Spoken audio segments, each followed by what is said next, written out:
Well, of course, we're mops, not buckets, but putting that aside.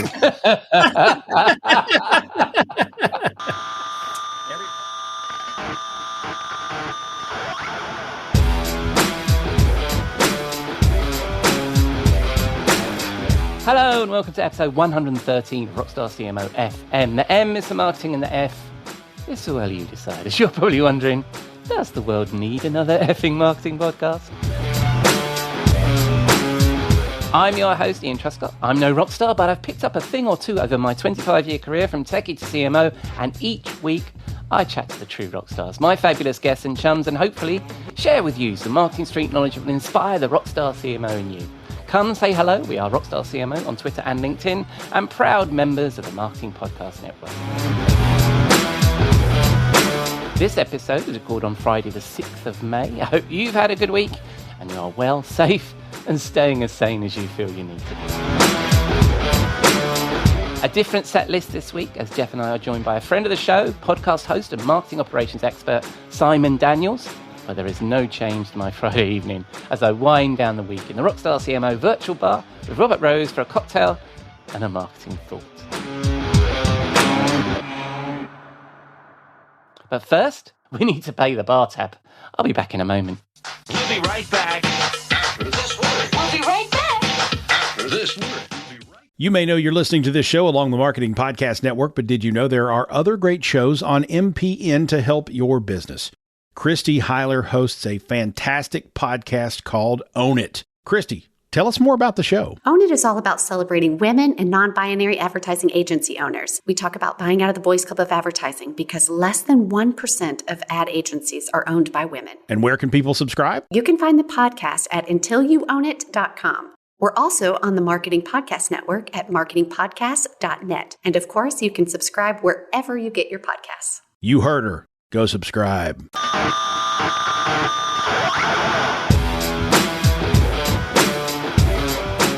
On to our first segment. You know Jeff Clark. He's a sought-after marketing strategy advisor and former Serious Decisions Forrester Research Director. And this week, we're joined by Simon Daniels, friend of the show and former guest and marketing operations leader and co-host of the podcast, What's MOPS Got to Do With It? To discuss our fifth effing marketing fundamental, marketing operations. Welcome back, Jeff, to Rockstar CMO FM. How are you, my friend? I am doing great, and it's great to see a former colleague of mine. And yes, on the show. We have the three-way that we promised last week, and we welcome Simon Daniels onto the program. Hello, Simon. How are you? Hello there. I'm very well. Thanks for having me back, Ian. It's great to be back on the podcast. Yeah, listen to me talking about it as a program as if I'm doing radio. It's a podcast. Welcome back to the podcast. So, Simon, tell us, for people that don't remember you from being on the show before, tell us a little bit about yourself. Well, I describe myself as a veteran marketing operations leader, if that's not too self-aggrandizing. So I've been working in what is now called marketing operations since before it was invented or before it was called that. And I've had client-side and consulting roles across a variety of sectors and around the world, and looking to do everything that involves marketing operations that we're going to come on to talk about.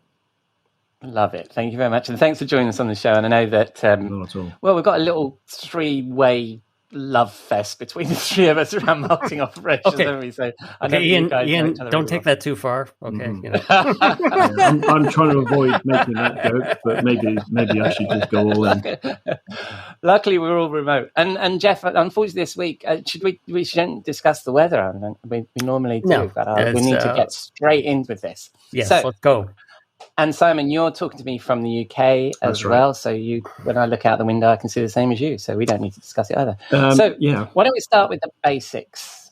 How do you guys define marketing operations? Maybe Simon, as the new guest, should we start with you? What's your definition of marketing operations? Sure. Well, I like to define marketing operations based on the goal, which for me is driving and facilitating go-to-market strategy, execution, and measurement.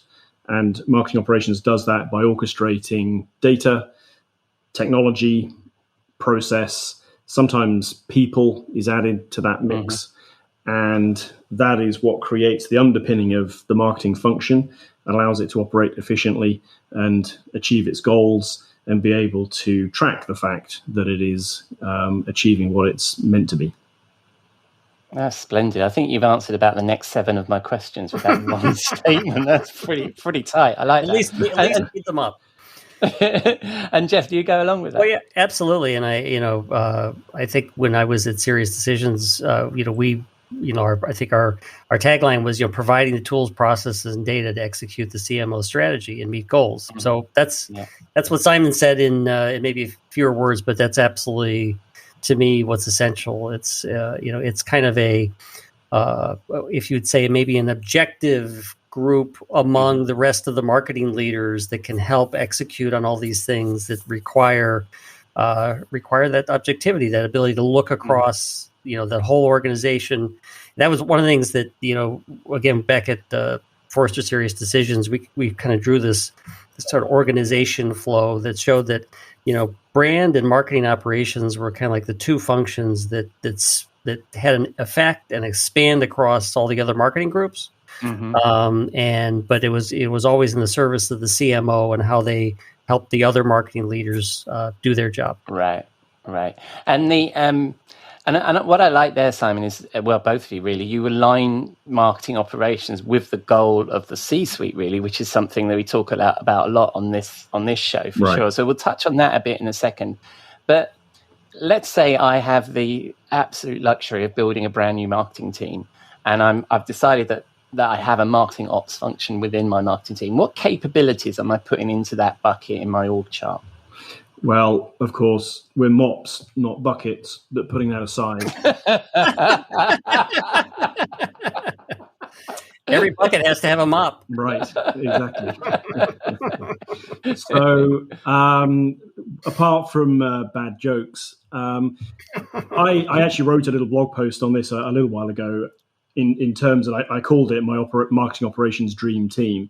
So, the capabilities, as I just said, span data, technology, process. What that means, breaking it down, is clearly marketing technology. So the MarTech stack, and we can perhaps get more into that. Audience management and everything that surrounds that. Data governance and enhancement, and some of the sort of strategy aspects of addressable market and so on. Process in terms of the sort of, I like to talk about capture to close, although technically the close bit is really downstream from marketing operations. So it's kind of capture to handover. It's not quite such a nice alliteration, but that whole process, and then the analytics and insight. So in terms of positions, the teams that I've put together, there's always a MarTech specialist. There's what I call audiences and insights analyst. Then, with the luxury of additional headcount, I might have a web specialist, possibly a business analyst to be looking at process, maybe a project manager. Those would be the key roles that I would look to put into an actual team and an org chart. Yeah, and is that what you've seen too, Jeff, with that? Yeah, I was going to say, Simon built a big team right off the bat there. It was pretty good. Yeah, I wasn't quite sure what I got signed off. You've got 2 hires. Okay, I'll give you a list of 6. Mm-hmm. That's always how you do it.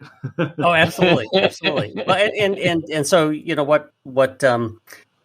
what we saw when we were doing like maturity analysis of marketing teams and their marketing ops function is that it very usually started with somebody managing technology and somebody managing data and or reporting, or both. And it's like, and Simon, you experienced this in your recent positions, is where it's like, okay, I've got 2 people to hire, and there's these things that just require people who have some really good detailed skill and ability to be admins, and ability to be able to work with data, and to be able to pull reports and understand how these things work together. And it gets into a lot of nitty gritty that the head of marketing operations or nobody else in the marketing team wants to handle. Right. So those become the typical starting point. And then as marketing scales up and as the company scales up, then you'd see, okay, now I can add somebody who's a good project manager, or maybe gets involved in the planning process. Then I can have somebody who could work with some of the other teams on processes improvements and understanding, like that kind of lead to close process I mentioned. Somebody who can look through that and see, where are the gaps? How can we improve things, whether it's technology, handoffs, people skill. Yeah. So those, as you get more and more sophisticated, then you start adding those other roles. And certainly when you get into these large organizations that some of which, I've consulted with at Serious Decisions, and, you get an IBM or an SAP, you got a whole team that just does nothing but data and analytics, and you got a whole team that does nothing but technology governance. So well, even in my most recent team, which was just 2 people, I defined, as I say, what I like to call audiences and insights, and I use that term or expression because it describes the output rather than the input. Effectively, it is a fancy way of saying data and analytics, but like I say, it's meant to convey what comes out of that. But in all honesty, the audiences and insights role was completely overwhelmed, and really the person I had in that position was pretty much focused on the analytics, and we just did our best on the audiences side. And that's no reflection of her. It's just literally how much work there is to do on the analytics side, and just how big a job the audiences is. So, if I'd have had a third headcount or I got another headcount, I would have certainly split that role out so that you can have someone focused just on that aspect of who have we got across our prospects and customers, what do we know about them, what's missing, what else do we need, the data hygiene that obviously is just a table stake, and getting into some of the strategy. And this is where it's important that MOPS starts pushing of addressable market and customer profiles, ideal customer profiles, and those kinds of things that can often just not get defined.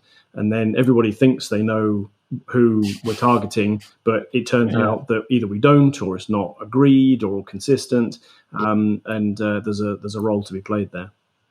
Yeah, so I'm getting a sense that when you first form your marketing ops team, aside from the skills you have as a head of marketing ops or a head of marketing, that you're really looking at multi-skilled people initially to put a couple of folks together that perhaps can do a couple of these things. Or like you're saying, Simon, having to prioritize what somebody focuses on initially, and then as you can grow the team, you can get that bigger. Yeah. And then on the flip side, what guys have you seen that kind of gets thrown in the direction of marketing operations and really shouldn't be? Because it's sometimes a little bit of a catch-all, isn't it? Is there stuff that you've seen that really marketing ops shouldn't be doing? I can take that one first. I think sometimes because marketing ops are the skills are there to deal with, sort of processes that are internally focused, ongoing, creative services, events. Sometimes those functions just get put under marketing ops, and it could just be because of the skill of the leader. It could just be because people are kind of, don't understand what marketing ops should be doing. And maybe some of these functions should be under other marketing leaders. But I've certainly always taken the approach, and I think this was reinforced again when I was at Forrester and Serious Decisions, is that marketing ops shouldn't be owning a lot of these processes. We really primarily are the internal consultant, the analyst. Somebody else has got to own it, because somebody else owns the product, the output, the outcome. And so, marketing ops can play an absolute role in improving, optimizing, supporting with technology, understanding where data comes to support a process, but typically they don't own one. Mm-hmm. Yeah. And what's your view, Simon? Have you seen that too? You've led these teams. So have you seen stuff come your way that was probably better served if it was in another part of marketing? Yeah. Often you find tasks coming MOPS way, or even whole whole marketing operations teams that are defined in a way that I wouldn't look upon as being real marketing operations. I often see jobs advertised, for instance, for heads of MOps or what have you, and there'll be things in there that are clearly campaign execution, digital marketing, and what I really mean by that is digital media management, that kind of thing. Maybe aspects of creative.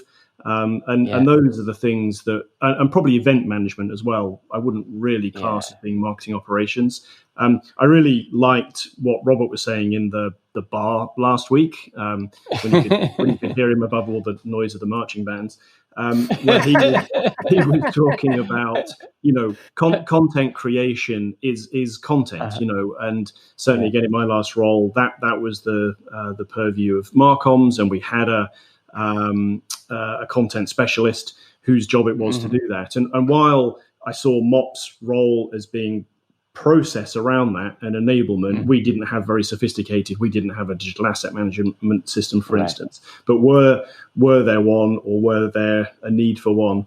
That would be MOPS. But the content creation itself, that's not MOPS.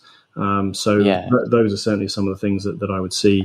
I get the sense that anything that needs some organization, people think they see the word operations and think, well, those guys seem to be well organized. Let's get them to do events. Well, and and frankly, it's like a lot of times it's just like the CMO might say, who on my staff can do this? And so rather than taking a purely functional view and saying, well, let's say, the person who runs Marcom and creative should be the person that runs creative services, but they can't really manage that, so we'll give it over to the person that runs marketing ops. And that's not necessarily the right decision, and it actually might be a short term. I think that's just it's probably an interesting discussion to have about how you define those boundaries, right? Because I think that applies to a lot of senior marketers, isn't it? Is that you tend to be defined by what you're capable of doing. And that sort of, absolutely, and when you're trying to build the ideal team or be part of the ideal team, is where is it that you say no and where is it that you say yes, leaning into your skills, even though it redefines your role. Or the other thing is, I've seen marketing organizations which get very much into, cross-functional team building, and whether it's, agile marketing, or they've got some other model that they're trying to, so they want to make sure there's a creative person in every one of these teams, and they want to make sure there's an ops. Then all of a sudden your functional view of things starts breaking down. I think it's fair enough. You often see marketing operations and demand gen in the same team or in the same head, and that's fair enough insofar as if you've got a smallish team or a growing team, you just might need to combine it. You might not have the headcount to be able to separate out the roles, just like I was saying with audiences and insights. And you may have an individual with those skills or background and experience, and that's all fair enough. It's just that as you expand, you're bound to need to specialize. And then what becomes important is the right things go in the right place. Otherwise, it just gets really, really confusing. And I know I mentioned this last time I was on with regard to superfluous marketing operations job titles, like marketing operations and technology, or marketing operations and I don't know, process or something. But I did actually get round to writing the blog post I mentioned on that. But the point is that those are all things that are already marketing operations, so you don't need to say it. Whereas things like and demand gen, or I've seen marketing operations and creative services, and it's like, well, that doesn't really obviously go together, except that there is a process production element. So if you need to have one person in charge of it, then you can sort of see the synergy. Yeah, I mean, that idea of marketing operations and technology is it's just like what we do as marketers, isn't it, with our titles? It's like the only upside of marketing operations and technology is it creates another cute acronym of MOAT. But that's about all it's got going for it. Mots and notes. All right. So we're in this theoretical scenario of building our marketing team from scratch, and and you guys were just talking about justifying headcount. We have to justify budget and all that kind of stuff. And I like, Simon, that, as I said, and we're both of you, we're talking about aligning this marketing operations team with the goals of the C-suite. And if you listen to the show, you know that I bang on about art, awareness, revenue, and trust, that I think that's the role of marketing. Where do you start with this justification to the CEO and CFO that you need this marketing ops team and you'll need these 6 people and not just, one? Well, obviously, MOPS is going to play a role in awareness and revenue. However, it's not a direct one. Clearly, particularly in my pure play view, MOPS are not driving or running campaigns, not creating content or artwork and so on, and not even, like I say, booking digital media and what have you. So similarly, the revenue that comes out of that is not directly attributable to MOPS. So I think trust is the role that MOPS has to play in that art mnemonic. And what that means is a CMO being able to trust that marketing is going to work and execute and fire and be measurable, and that the whole thing is going to come together and work as an overall team. And more widely, the C-suite can trust the CMO that it's going to happen, because marketing operations will make sure that the machine is going to run and execute to get the job done. Yeah, I love how you flip the word trust there to be about trusting that we were going to deliver as a marketing team. Sure. And the fact also that you called it a mnemonic, which is a fancy word for me, so I'm going to stick with that. Technically accurate, but anyway. And Jeff, is that something you've seen as well, where you've worked with clients and they've tried to justify marketing ops teams? It's the same sort of thing. Yeah, and it's, when as Simon was talking that, it was reminded me of a quote or what a former client of mine had said on a webcast recently. It's Mark McNabb, who runs marketing ops at Highland Software, and he said, "The future of marketing is to be better run." And so I think one of the things that when you're justifying, the additional headcount, it's like, so, do you want us to run efficiently, or do you want us to struggle to meet our goals? Do you want us to, every marketing team to buy their own tool at will? Do you want to have some governance over that? Do you want us to collaborate with sales, or do you want us to just kind of go our way? So these are all things that the people that are running the business understand. And they may say, well, I could have so-and-so do that. And then you'd say, well, the skills we're trying to build internally to help us operate efficiently typically stand in marketing ops, and to an extent they have to, because they have to work across the marketing teams and collaborate with the sales team, or collaborate with the services team or customer support. And that's where having a marketing ops well skilled is really an asset to both marketing and to the company. Yeah, and also you're driving at a point here where, I was going to talk to you guys about, for me, from marketing operations perspective, in my experience, a lot of it was marketing technology and data, and it was that inside data that, Simon, you were referring to. But I also think that the data about how well the marketing team are performing and what we're doing is really important. So there's that inside out and outside in data element to that. I don't know if one of you guys want to pick up on that. How, that's an important element of MOPS, isn't it? Is that, to your point, Simon, about trust, is about how can we build those dashboards and really make the team predictable? Is that true? I don't know which one of you wants to go first on that.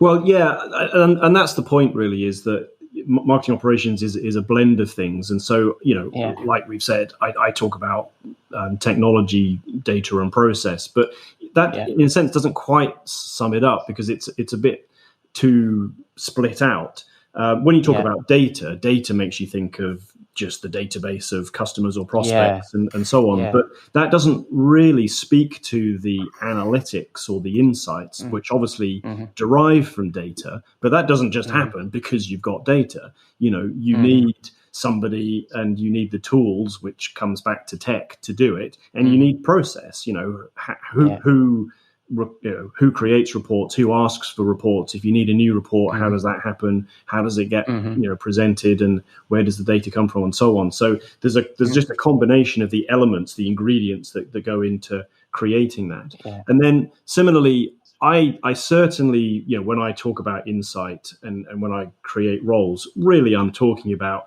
how did the campaign do, and that can go from just simply how many leads did we create or convert, what was the pipeline value. It can go upstream to campaign, classic campaign metrics like opens and clicks or visits and likes, all the way down through to closed won deals and all the rest of it. So that's pretty easy to understand. But there is also, as you've alluded to, Ian, a marketing team performance element. Now, this gets into slightly more sensitive territory, because what you're going towards is how well is the actual marketing team doing, maybe at an individual level or a team level, how efficiently are they operating? Are they meeting their objectives, and so on? Now, clearly that needs to be done organizationally and within marketing, and a CMO needs to do that. In my experience, it's a line management function, and that's what team leaders and managers are doing. But at the same time, again, as you kind of touched on, Ian, at scale, there's a need for a CMO in particular to have some consistency behind that, and how is that being tracked, and so on. And that could be a role that MOPS plays as well, in conjunction with HR, of course, no doubt, and the corporate performance management systems and processes that are in place or not, and whatever else the CMO wants to see. But there's certain elements. That's interesting, the turn this has taken, because we were initially talking about data as in being, like you say, the CRM and the insights and data analytics and all of that good stuff. Yeah. Then we're talking about the data in terms of the performance of individual campaigns and the predictability of our ability from a marketing perspective. But now you're sort of leaning into this idea that, or mentioning this idea that as an operations team working for the CMO, where does that role play in terms of the performance of the people, their job descriptions, the attributes of colleagues? That's really interesting.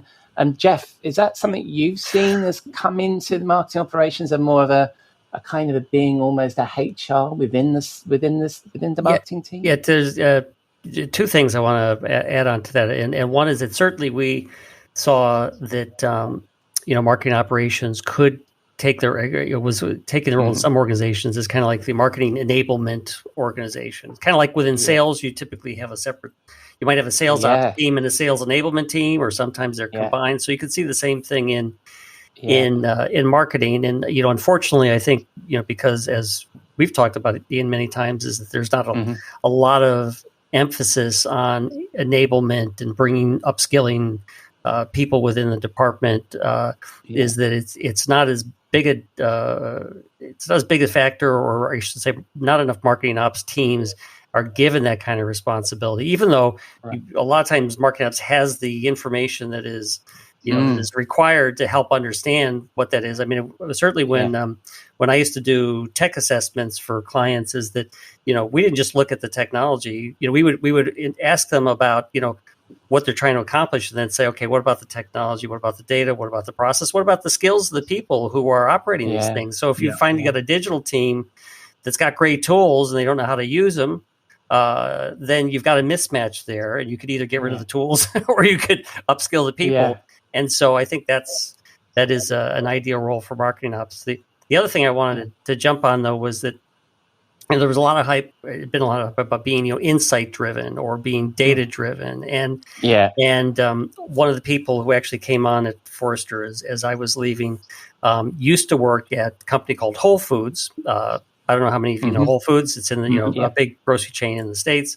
Well, they were bought by Amazon. And so I asked her, I said, so what was it like, was there a culture change when Amazon, took you over?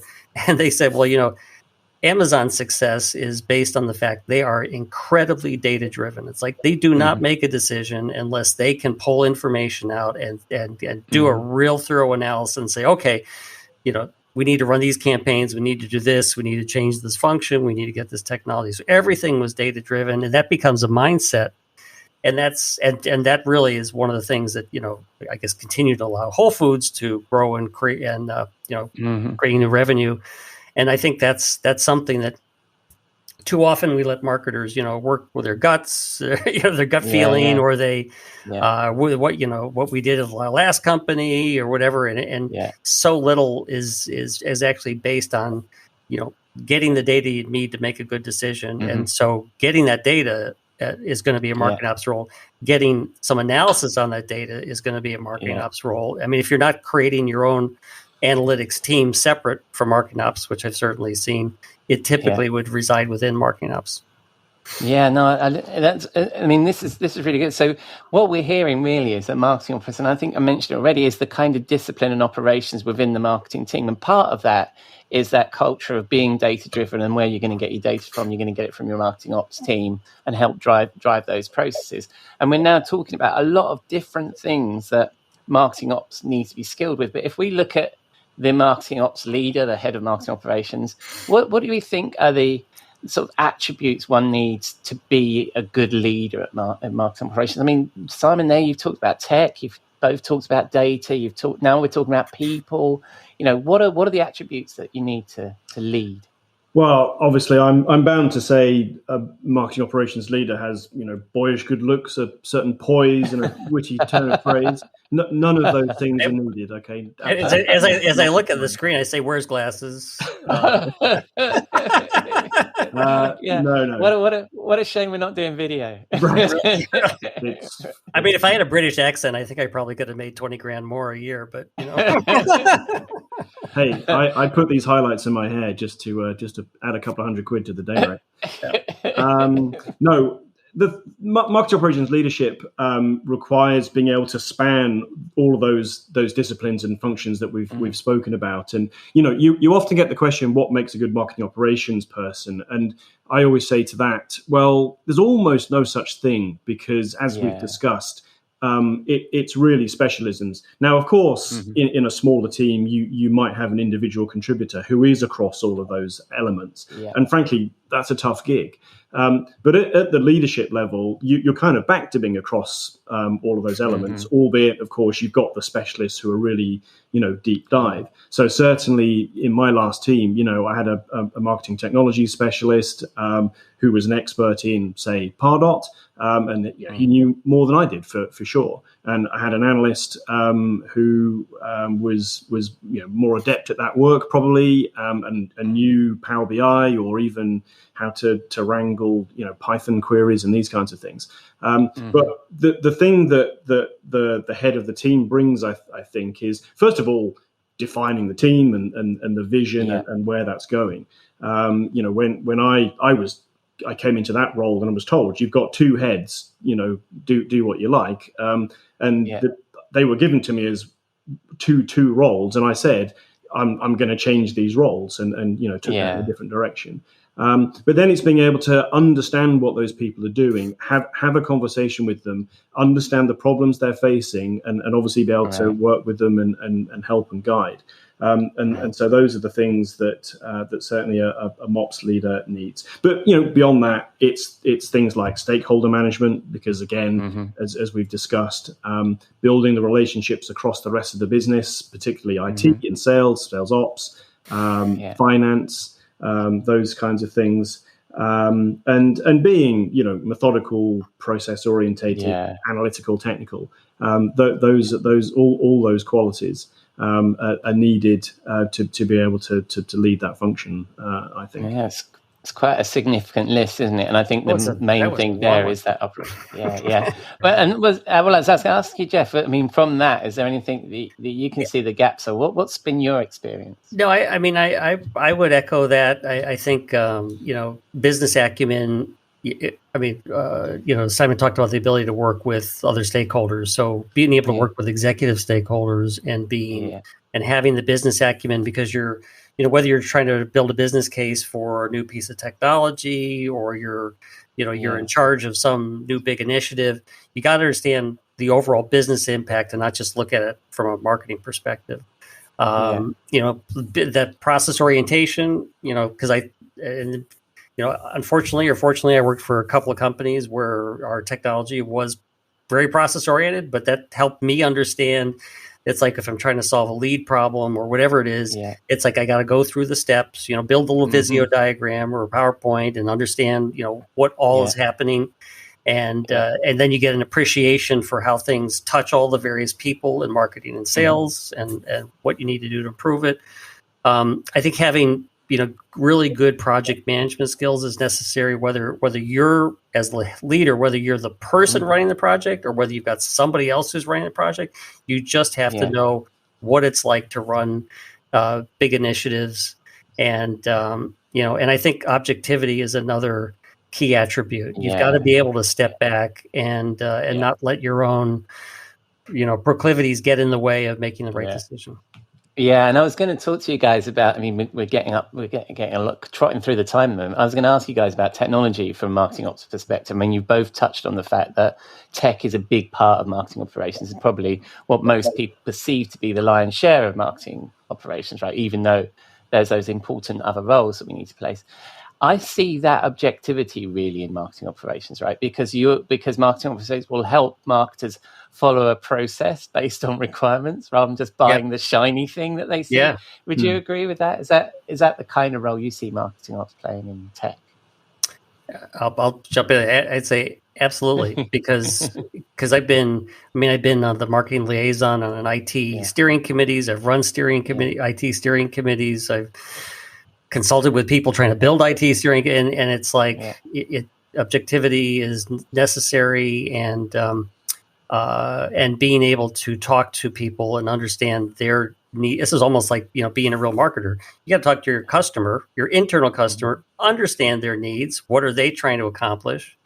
And as I look across everyone else who's a stakeholder, now I can kind of get an objective opinion about how do we solve a problem. How do we buy a piece of technology that serves all of the interests, at least as best as possible? Yeah, and Sam, would you agree with that? I mean, I think that because so much of marketing technology now is bought without IT, isn't it? Is it now beholden on marketing operations almost to become the IT guy? Yeah. So I try and keep away from the marketing operations as marketing IT department, and I'd push back also a little bit on the, MarTech is the lion's share of marketing operations. Yeah. If there's one thing that I would want anyone to take away from this conversation, it's that marketing operations is not marketing technology. That is to say, not just marketing technology. But that said, certainly in any significant and really, frankly, any MarTech consideration, I would want to see MOPS involved, and I've been frustrated in the past where you see people going off and getting solutions without reference to MOPS, and we might touch back on that. But the point is that in terms of due consideration and due diligence, reviewing solutions and determining how they'll fit with the rest of the stack. Integration being just so critical to any kind of tech and any MarTech, then marketing operations not only has a contribution to make, but also just experience doing it, and so I would encourage any other marketing functional head to engage with MOPS in that regard, rather than try and go around them or just omit to include them. Cool. All right, and then one last thing. We're dispelling the myth that marketing ops is just marketing tech, but there was one other thing that I think we've raised, Jeff, and we've raised it in reference to you, Simon, and when I was on your podcast, we talked about it too. Which we need to promote to the marketing, your podcast, which we'll talk about in a sec. But this idea about marketing ops being chief of staff, because you guys are touching on a lot of things there. And I think sometimes the CMO leans a little bit on the head of marketing ops as their chief of staff. What's your view on that right now? Sure. So, I mean, I picked up on this when you guys were talking about it last time, and I did put a couple of comments on LinkedIn, in fact. And in actual fact, as you're kind enough to mention the podcast that I co-host we had Scott Vaughan on a little while ago, who's kind of a CMO at large. You guys may know him, and we got onto that topic, and he expressed it quite nicely, actually, which is that. The chief of staff has a view, or the head of marketing operations has a view of all elements across marketing, and for me, that's where the chief of staff title is applicable, even though in overall terms, I find it a bit uncomfortable to be considered in that way. Certainly, I wouldn't see a marketing leadership team reporting into the head of marketing operations. So it's much more of a coordinating role, and that notion of just from the vantage point that you have, working with everybody and looking across the entire function. In actual fact, this struck me. I was thinking about the movie. I think it was not Hunt for Red October, Crimson Tide. And there's a character in that submarine movie in particular called the chief of the boat, or Cobb, and they're a kind of they're not the captain, they're not the executive officer, but they're the guy that just makes sure that the boat is running smoothly and everything is operating and functioning. And it's almost a bit more like that. The head of marketing operations is the chief of the boat. I love that. Right, making sure that it's sailing smoothly, or whatever a submarine should do. All right, I love that. And Jeff, I'm going to have to interrupt because we promised people we're going to keep to time. Yeah. And I love that chief of the boat thing. I want to move on to my last question. And Jeff, if you have any comments, we can do them next week. Okay. I've been cut off. You get your right to reply next time. So my last question, as both of you know, as you've been guests on the show too, is always, what would you like to chuck into the Rockstar CMO swimming pool? Our portal to marketing health out of the overhyped trends, BS and snake oil from this marketing industry you love. But you've both been on the show before, and we've had your go. But I want to focus on, I keep saying but, let's focus on the theme, marketing operations. What would you chuck into our Rockstar CMO swimming pool about marketing operations? Jeff? I think if you want to save time, you should shorten that question. I know. Well, my first answer was going to be Simon, just out of good fun, did the cocktail hour, just like chuck them into the pool for old time's sake. I should go back through all my old notes to see what I chucked in before, but one that I think some of your other guests and I continue to come back to is the idea of leads. Because leads are just interactions, they're engagement, they're part of a whole process, and we need to be thinking more broadly about our tracking of the customer journey than just a lead to close process. Which has a connection marketing operation, because often you've got the dashboard and you're the ones that have to report the MQLs, and really we want opportunities. Simon, what would you chuck in? I think just touching back on what I was saying, I guess, I think what I would throw in, and I don't know, maybe this sounds a bit plaintive, but I would chuck in going around marketing operations. So whether it's MarTech acquisition or even talking about leads and lead process and so on, absolutely, MOPS should be involved in that and have a lot to offer and contribute. So I would chuck into the pool going around MOPS rather than involving them. I think that every marketing team, every marketing department should have a pool, and so then if somebody goes around marketing up, you just get pushed in it. I can get on board with that. That's a bit harsh, since it is our gateway to hell. It's not harsh enough. All right, Simon, as you're our guest and you're on with Jeff, and I've cut Jeff off. Can I give you the honor of choosing this week's track? What are we going to go with? Yes, well, Jeff having picked the absolute best track previously, I did come across a number called Operation Blade by Public Domain from 2000, which I think will be a suitably upbeat number on which to play out. Splendid. I shall play out on that. And well done for picking something from this century. And although I'm completely unfamiliar with that track. Most unlike me. And, Next week I'm going to pick something from the 13th century. Just yeah, some sort of Gregorian chant. I've made the joke before this show will be out on 8-track soon. But anyway, so Simon, I think, Jeff, everybody knows where they're going to find you. Simon, when the listener spins a dial on the interwebs, where they're going to find you? Well, I'd be delighted to connect with anybody on LinkedIn, of course. You can also find me on Twitter, where I am Marketing Operations Guy, and I tweet anything that I find interesting on the topic, thought curation, as I like to call it. And as we've touched on, if I may be so bold as to plug my own podcast, What's MOPS Got to Do With It? You can check that out at whatsmops.com, where we have chats with marketing operations and marketing operations leaders around the topic. And as I said, when you came on it, Ian, any similarity between that podcast and yours is entirely coincidental. Well, I was actually going to prompt you to promote your podcast, so you're very welcome. And I will, of course, include all the links to those things in the show notes. Thank you very much, gentlemen. We almost stuck to time, so we've done very well. Well done. Thank you very much. And Jeff, I'll speak to you next week, I presume. Yes. And Simon, I understand that you're on to new endeavours. I'm probably not supposed to say that, but we look forward to following where you are and obviously listening to your podcast. Thank you very much. Thanks, Ian. Thanks, Dan. Cheers.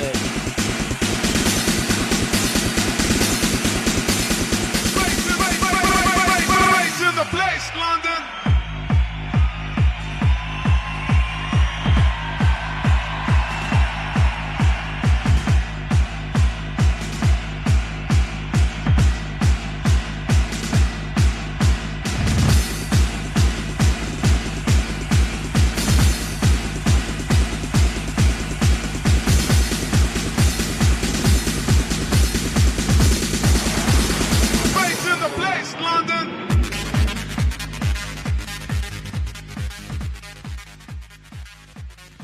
Thank you, Jeff and Simon. And wow, we really are doing things differently this week with some techno there from Public Domain and Operation Blade from 2000.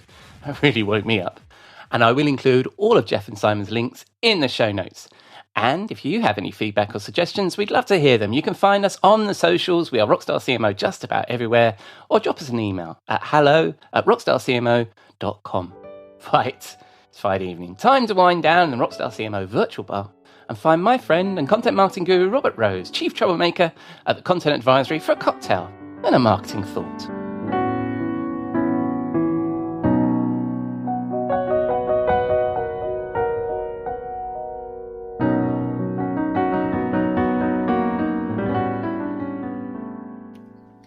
Good evening, Robert. What are you drinking? Oh, hello, my friend, and welcome to the bar. It's been a long week, I think. Yes. And so it's good that we're here. Now, I don't know. I know that Mother's Day is happened in the UK a month ago. Yes, something like that. Yes. I want to say yes. It's certainly well, the fact that answer isn't readily at your fingertips tells me all I need to know about where you sit right now. I just felt that cold chill of panic when you said Mother's Day, and I'm like, that's not this weekend, is it? Well, it is for here in the States. Okay. Mother's Day is this weekend here in the States, and so I have a special celebration for all of the mothers out there in terms of the kind of cocktail we'll be drinking. Because I did want to celebrate and it was my mother's favorite cocktail, and so it's a classic champagne cocktail, which is it's an acquired taste. You have to like champagne first of all, which I know a lot of people don't, and neither do you. I prefer a Prosecco actually to a champagne, but we're going to go with champagne for this classic champagne cocktail. And the classic champagne cocktail that we'll be making here is one that's really easy to make, as you might expect. And so it's really just champagne. And then if you like, you can add a little bit of cognac or brandy to it. And then what I love to do, because my mother used to love this, you put a sugar cube, drop it into the champagne flute once you've made your little cocktail there, and it just creates a shower of bubbles. It really, really creates a lovely, lovely looking. So we'll do that in celebration of my mom and your mom and all the moms out there for Mother's Day, and that's our champagne cocktail. So that's what we're drinking tonight. I love it. Well, I'll attempt to make it using the ingredients on my desktop bar, and I shall then proceed to fail at that. Yes. Yeah, fail and not honour anybody's mother or any of that sort of stuff. Although I've got to tell you that, well, a couple of things. One is when in my youth, there used to be something called a baby sham in the little bottles, and it used to be that a popular drink was brandy and baby sham, mostly among the ladies rather than the gentlemen. So that's a drink I've come across. And in England, gin is often referred to as mother's ruin. So okay, there you go. So this is probably an inappropriate drink for this celebration. Perfect for Mother's Day, I suspect. Yes. Yes. Oh, I forgot. I'm going to put some ice in that. I know you didn't put ice in that, but let's imagine that's a sugar cube. That I should have put in afterwards. A bit of this gin, and I'm not going to go with champagne, but basically because I know you don't like it, right? So I'm going to go with some nice Fever Tree cucumber tonic water. Well, it does have bubbles. There you go. Exactly. You see, I'm in the spirit of this. Yeah, there you are. I love my mother just as much as anybody else or something. Let's give Good you get that on the record. Oh, that's delicious. There you go. Delicious. Yes, well, happy Mother's Day to all the American mothers, and fortunately not the British ones, otherwise I'll be in a whole heap of trouble. Right. I believe it was while I was in London. I believe that Mother's Day I believe I landed on the Sunday that is Mother's Day there. Yes. Which was a couple of weeks weeks definitely ago. got it right and did it and everything, but with me having 2 children, and so therefore I do celebrate. You depend my on wife them. being a mother. Yes. And I depend on them. Yeah. To remember such things. They remind me of many things. You're quite right. Yes. So we're celebrating our mothers, Robert, and let's keep it classy. Where are we going to go with this? Well, I thought we would go to 2 places. I thought we would go to where your mom lives or lived and where my mom lived. And so for me, that is Dallas, Texas, which is where I grew up, and my mom lived for most of her life. And where did your mother live? Well, my mother was born in London, but she's lived in Spain and Wales and all sorts of places. So we could probably choose somewhere like that, but she currently lives in Norfolk, in a rather nice part of the world here. So lovely. It's quite lovely over there. It's terrible to get to because they don't actually have any roads, but it's a lovely part of the world. So I'm very flat. But yes. Okay. There you go. So is Dallas. So we'll stare out at the horizon in Norfolk and in Dallas, and we'll stare out at the horizon and drink our champagne cocktails. Yes. And the interesting thing is because I know you don't mind a bit of the British weather. You'd probably prefer to be in Norfolk than Dallas, and probably based on the weather, I'd probably prefer to be in Dallas. Indeed. Oh, yes, absolutely. Yeah, there is a reason that I left Dallas, and weather is top of that list. It is. Yeah, it is hot and humid and all of the things. So that I hate. Yeah. So our mothers have had a couple of these and have probably decided to retire for the evening. I see. Yes. And we proceed to talk all things marketing. What's our thought for the week as we stare Well, I out thought over I would. the horizon? I mean, I thought I would address, this week, the fallout, as it were, from our friend Elon Musk and his bid to purchase the Twitter. Oh, yes. Because I think it's a great lesson for us in, it's yet another reason. We've talked on this show and we've talked on my show on why, all the reasons not to build your house on rented land.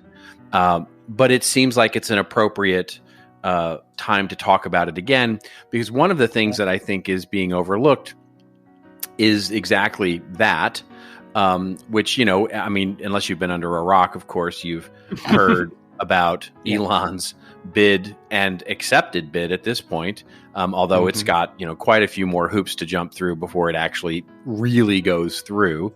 But for all intents and purposes at this point, Elon Musk has purchased Twitter. And the interesting thing is to me, is that it's a great rented land lesson because he obviously learned it. He is a lover of the product, a user of the product, and realized that he didn't have any control over it. So quite literally, he was like us, a tenant with a landlord on Twitter, and he's decided that he's going to buy the land that he sits on. So he literally bought the land that he was renting, and it reminds me very much of, there's an old, I don't know if this was as popular in the UK as it was here, but the Remington shaver back in the 1970s. Victor Kiam, of course, was the CEO who very famously on the TV commercials and ad campaigns said, I love the company so much I bought it, which was interesting because what people don't realize was that was one of the first leveraged buyouts of companies like that. And what Victor Kiam did back in the day was to actually turn Remington microscreen shavers from a $30 million loss, which, in 1979 is real money. Good Lord. And turned it into profitability within 1 year. And so we'll see if Elon can do the same thing with Twitter.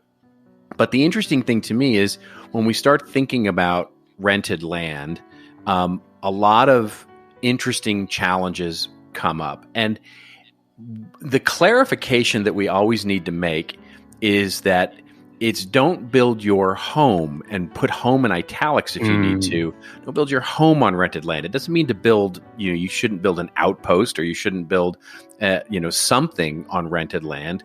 But if you build your home on rented land, you really lose a lot of the control that you have. And what does rented land mean? Well, it means anything where you don't have access to your audiences. In other words, the platform that you sit on, your landlord, determines when and where you communicate and or can communicate to your audience. And two, in many cases, it's also your content. If you don't have access to your content in any meaningful way other than being able to publish up. And ostensibly, you need to ask yourself, when you're using a platform, are you building their audience or are you building your audience? And if the answer to the question is you don't have access to the audience or you don't have access to the content, inevitably you're building their audience, not yours. And so that, again, doesn't mean that you want to not use it. It just means you need to be circumspect about using it. Yeah. And I always use there's a wonderful Ralph Waldo Emerson quote, because of course you need to bring Emerson to the table since we're drinking champagne cocktails. And what he wrote was, in a tavern, everybody puts on airs except the landlord. Basically meaning nobody is themselves in the public square unless you own the place, right? So you always sort of put on airs. And I think we can adapt that quote to Twitter now and other rented platforms. And it says nobody, gets free speech except the landlord. And so it's that idea, although I don't know what Elon really wants to talk about that he can't talk about. There's a great, wonderful meme going around that talks about all the things that, could be out there that, you go, really? Is that what we want in free speech? But in any event, it's all around this idea of what you can control and what you can't control. And I think it's just a great lesson to us as marketers that there is a lot to this idea of rented land and where we need to be really just, considered about where we do our building.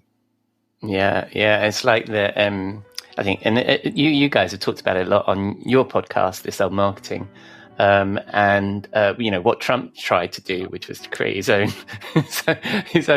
his own land, which has not gone terribly well so far, is it? Truth Social. So, and the other point I think you made this on your show is per follower, the purchase doesn't look so bad, does it? If you look at how many followers he's got.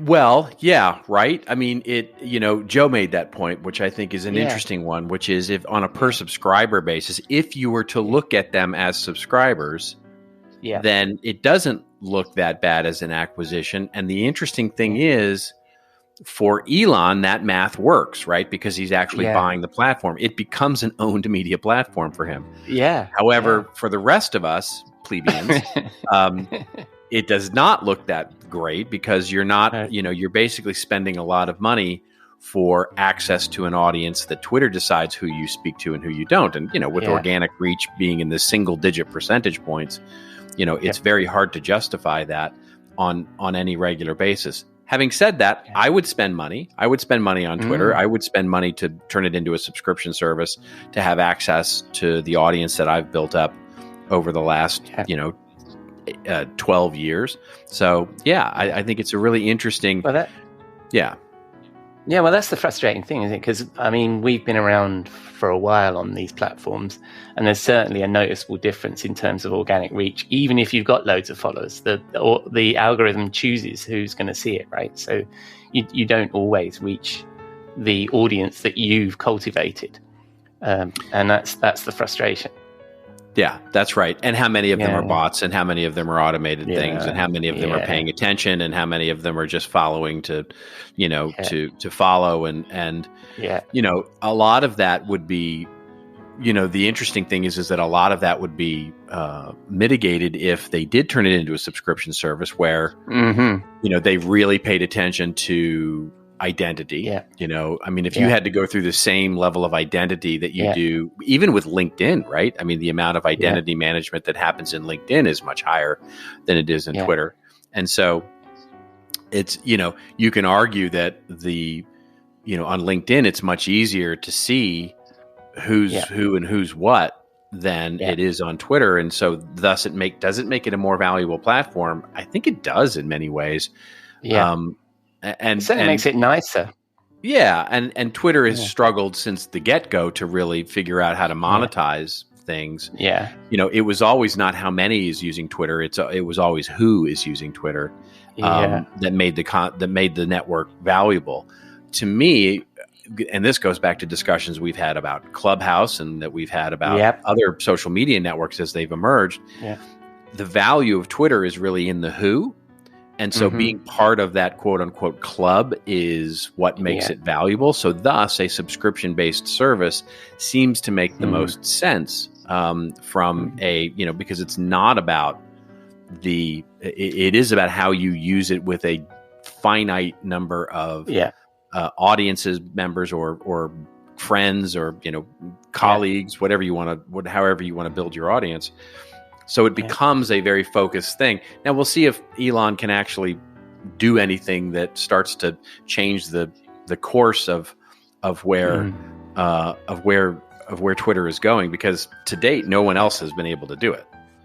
Yeah, absolutely. And even if it was just $1 or a couple of bucks, you'd get rid of a lot of the crap, wouldn't you? So, and it's interesting because I listened a lot to Seth Godin, and he talks about when in the before times, before all this social media, he made a suggestion. I think when he was at Yoyodyne or AOL or somewhere, that they should just charge $1 to send an email, and if they did that, you'd get rid of all the spam. Even at that point in the emails evolution. So it's interesting to be going back to that conversation. Yeah, it's I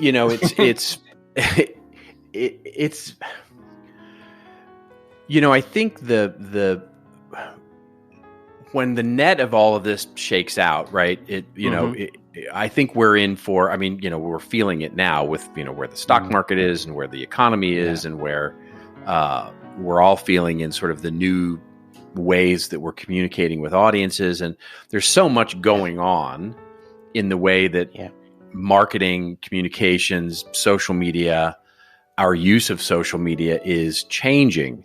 Not least of which is, when we look at Facebook or any of the social media platforms and how, you have to think right now, Mark Zuckerberg's going, thank God the conversation is not about me right now, and when you think about that, it really is, at some point, does Twitter sort of run its course, right? I think that's got to be the biggest risk on everybody's mind, which is it still relevant? Yeah. And it's interesting. I think its relevance is probably the reaction people have had, I think, suggests its relevance. Do you know what I mean? So many people have kind of passionately come out one way or another about how they feel about this, which means that people feel something about it. Does that make sense? So I think the people that are passionate that Twitter remains as it is indicates it's relevant to them. And it's funny that I've heard others talk about that, right? Yeah. These are people I don't know. You know what I mean? I don't think I've ever met anyone who's passionate about Twitter. I've definitely met people who are passionate about Facebook. I definitely met people who are passionate about YouTube. I have definitely met people who are passionate about LinkedIn. I've never met anybody passionate about Twitter. Usually it's cool. It's it's neat. I like it. Or I can't stand it. I can't be bothered with it. Right. It's not. There's not a lot of. It's either middle ground or I have no use for it. I have not met a lot of people, if any, that have said, "Oh my gosh, I couldn't live without Twitter." I've seen some people online, like our former president, who seems to be pretty passionate about the platform, and Elon seems to be pretty passionate about the platform. But I have not met these people. Well, I must admit, I don't think I've met the people that I've seen talking about this, but I have seen a fair amount of stream on Twitter, which I just think, if people feel that strongly about it, then there's some life in this thing. But that was my only observation to your point about whether it remains relevant or not.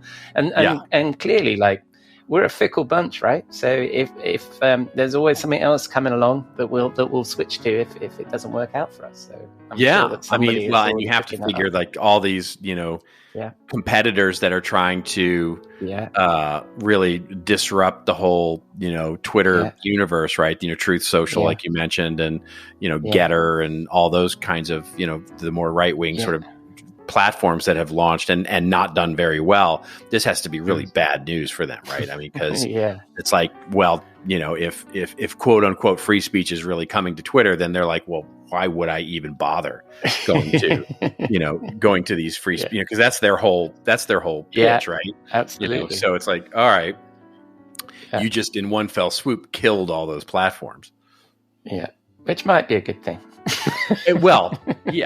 Culturally it might be but just looking at the pure black and white bottom line, financial aspect, investment aspect of it, it's like if I was an investor in any of those sort of alternative platforms, I'd be going, this is not good news. This is not, this is not good news for user growth on any of these platforms. Absolutely. Well, that's excellent. We've been talking about something topical, which never happens on this show, and I don't blame you for that. I blame myself. I feel almost like Prof G in this whole conversation. There you go, joining in on the Elon Musk thing. No, but I also think, deep down there's a great point about building on rented land, and basically Elon Musk has got the money to buy all of his followers, so that's excellent. And move on to not buy his followers, but make his place his own. So that's cool. And so where might people find thoughts very much like this, written by you or your colleagues at Content Advisory? Well, as usual, you could find it there. Actually, I ruined my own question again. Yeah. And when people spin the dial on the interwebs, where are they going to find you, my friend? They're going to find me on Twitter. They will indeed find me on Twitter, but LinkedIn is my preferred platform these days. I've been enjoying that very much, and so would like to connect with anyone and everyone there. Yeah, actually replied to something of yours today. But yes, all right, mate. And more importantly, the virtual bar, will we see you there next week? Of course you will. Yes, absolutely. Thank you very much, mate. I'll see you next week. Cheers.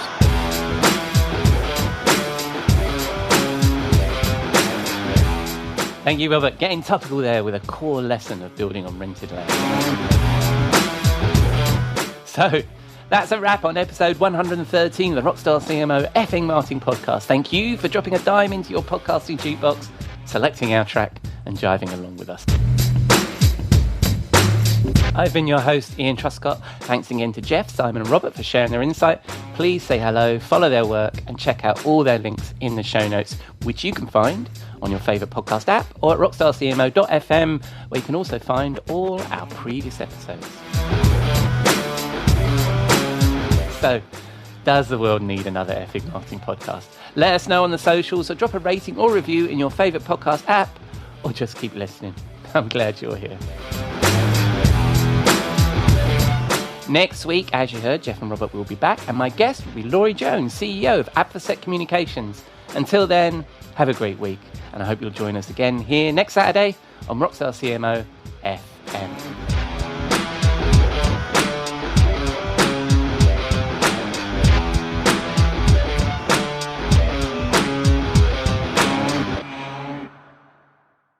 This podcast is heard along the Marketing Podcast Network. For more great marketing podcasts, visit marketingpodcasts.net.